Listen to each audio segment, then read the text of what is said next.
Bah non, pas désolé, en vrai, on fait la promo de ton livre quand même. Alors, ça va. Ah, je suis loin, je l'enlève, pardon. Allez, c'est T'inquiète. parti. Tu veux nous dire quoi? On va commencer par Rémi. Ah, bah, avec plaisir. Rémi, est-ce que vous pouvez nous raconter l'histoire de votre BD? C'est pas une BD. Corba?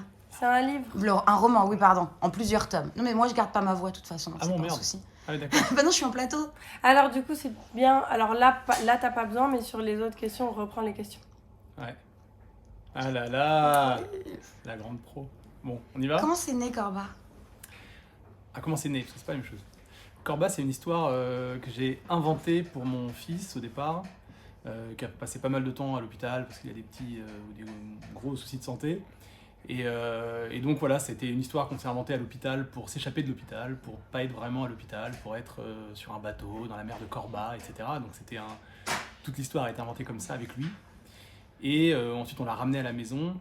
Sa petite sœur qui a 2 ans de moins que lui est rentrée dans l'histoire, et donc c'est devenu notre moment tous les 3 le soir avant de se coucher. Donc ça durait 20-25 minutes, une demi-heure, 40 minutes. Je me faisais engueuler par ma femme parce que les enfants se couchaient trop tard.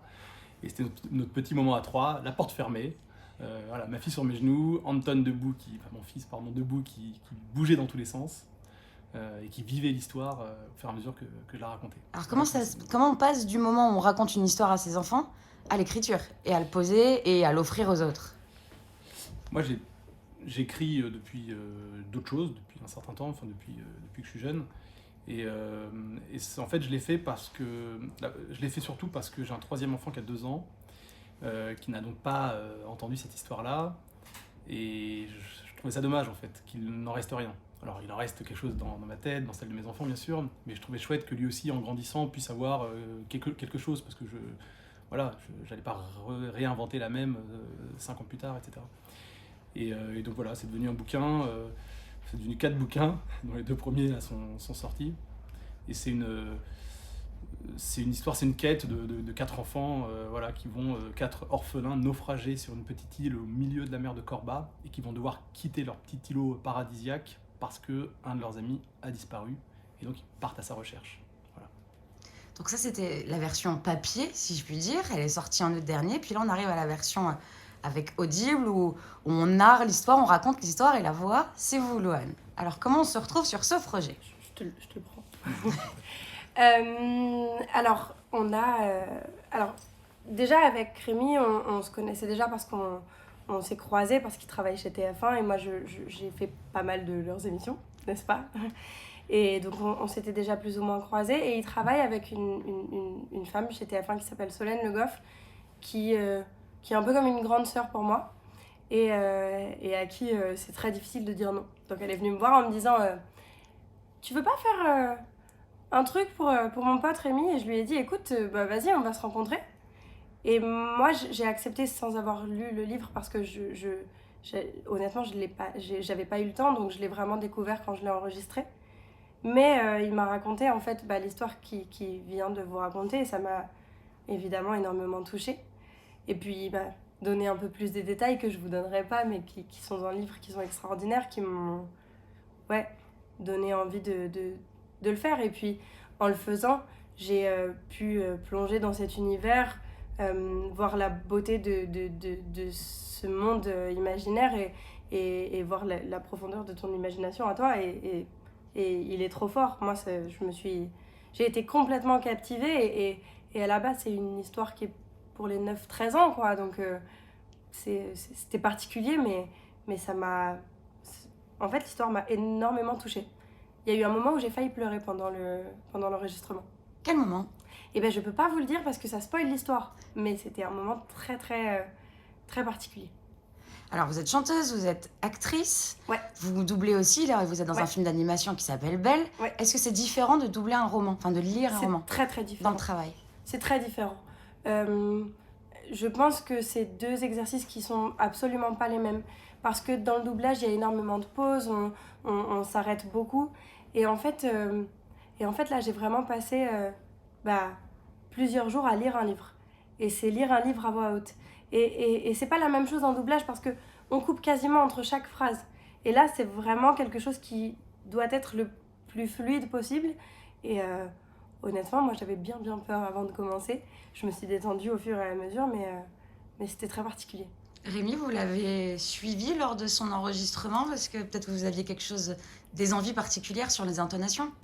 Ouais, alors enfin, je l'ai suivi bien sûr, parce que d'abord c'est la moindre des choses, et puis parce que c'est vrai qu'au début, c'est un texte, ce sont des personnages, et donc on se pose la question à chaque voix, enfin à chaque personnage, quelle voix, quelle intonation on lui donne, sans forcer le trait, pour pas que ce soit caricatural, mais pour que chaque personnage quand même existe.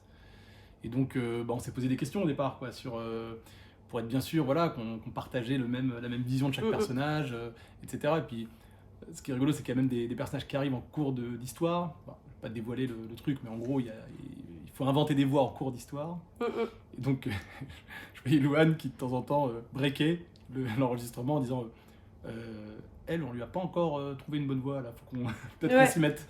Donc, voilà, parce que un personnage arrivait nouveau, il faut commencer à parler, etc. Donc, bref, donc c'est tout ce moment qu'on a un peu vécu ensemble, quoi. En fait, ce qui est dingue, c'est que mettre une histoire comme ça, mettre un son sur une histoire, ou une image d'ailleurs, mais bon, là, en l'occurrence un son sur une histoire, on a toujours peur que ce soit pas pas exactement ce qu'on avait en tête quand on est auteur, quand on a des choses dans sa tête.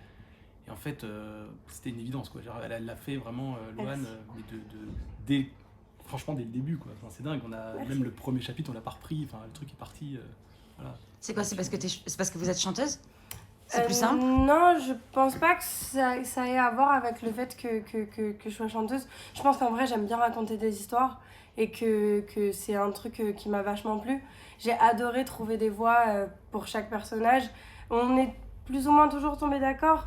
Il y a même des moments où je tentais des voix et où j'arrêtais en disant ok, en fait ça va pas correspondre à ce personnage là, et c'était très sympa.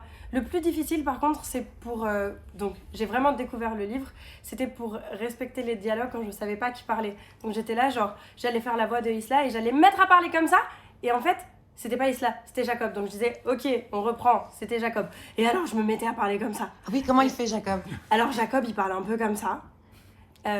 Isla, elle parlait un petit peu comme ça. Et puis Aden, il parle comme ça. Il a une voix toute douce. Il calme les gens. Voilà. C'est quoi la suite? On va faire les autres tomes aussi? Ah bah ça, ouais, avec plaisir. Hein. Il y a du boulot. Parce que le deuxième tome est un peu plus gros. Il y en a 4. Ouh, ça va faire des longues journées. Ouais, exactement. Avec plein d'autres personnages. Et elle a quand même doublé, oui, une mouette, des petites créatures, un zouflon. Enfin, faut quand même. Il n'y a pas que des personnages qui parlent. Une hyène licorne. Une hyène licorne. Je suis désolée, ça donne quoi la mouette? Alors, la mouette, c'est pas la plus rigolote. Enfin, elle est rigolote quand même. Mais moi, j'ai vraiment une passion pour la hyène licorne. La mouette, ça fait. Pardon, il se réveille des fois. Pardon. Tu me dis quand c'est bon? Oui, c'est bon. La mouette, ça fait. Craille, craille. C'est comme ça. Et alors la hyène licorne, elle est un peu... elle s'aime beaucoup. Donc elle est un peu... je suis pas une hyène, je suis une licorne. Elle est un peu comme ça. Last but not least, comme disent nos voisins britanniques, c'est pas le cadeau parfait pour Noël? C'est le cadeau parfait pour Noël.